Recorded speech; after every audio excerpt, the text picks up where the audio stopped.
how do you encourage those newcomers with only 40, 50 years in the business to become comfortable expressing their personality online so that they can establish a relationship before somebody ever even meets them?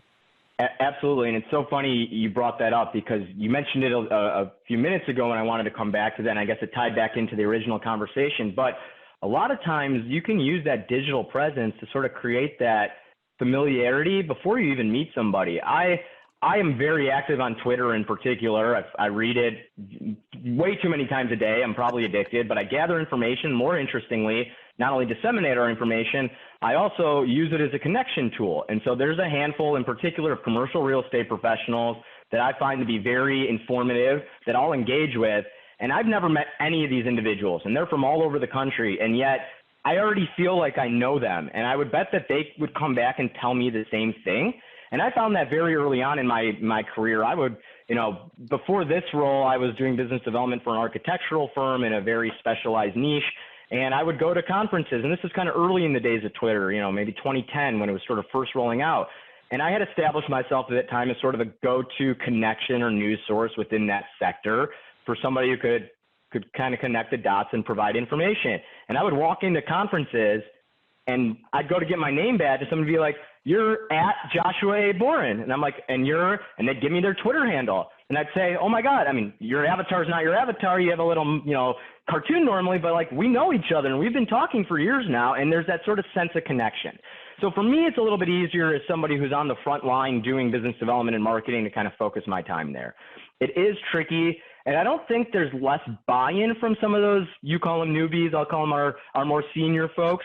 They certainly want to do it. And some of them, to be honest, are very active. We have one or two guys that are the best at our firm, in particular at LinkedIn. And I think part of it is platform driven as well, right? They're also maybe a little bit more engaged on Facebook, whereas I would say our newer staff hires tend to be more engaged on Twitter and LinkedIn for work, or Instagram and LinkedIn for work, right? So there's that kind of segmentation as well. And we're starting to better, now that we have more bandwidth, we're starting to better define different strategies through those different mediums as well.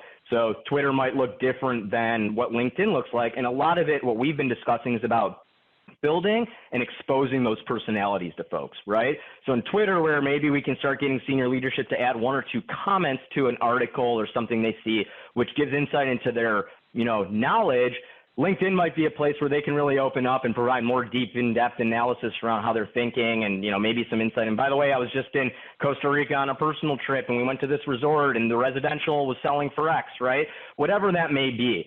So there's not that there's a lack of buy-in. Honestly, our biggest struggle right now, which is a good thing, is too much work. So, the cycle's still booming, things are still going well. And so to carve out that time from senior leadership to say, hey, start thinking about the pipeline and building this up going forward, because at some point we want to make sure we're counter-cyclical to whatever's happening or what does happen when the market shifts.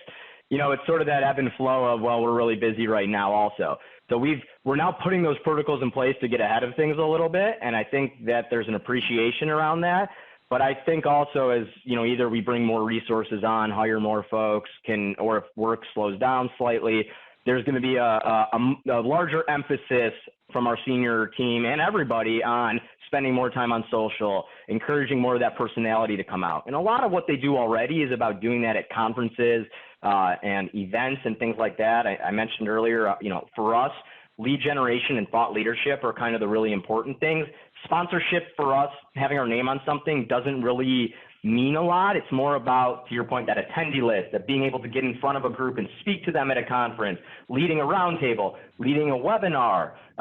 Those are the things where we feel like we can show our value as a firm and our staff sort of insights and knowledge, which is really where they're adding value. That opens things up for us. And so that's really where our emphasis has been and where we're continuing to drive. And I think it speaks to your point. It's about making sure that they can get their personalities out there through these mediums.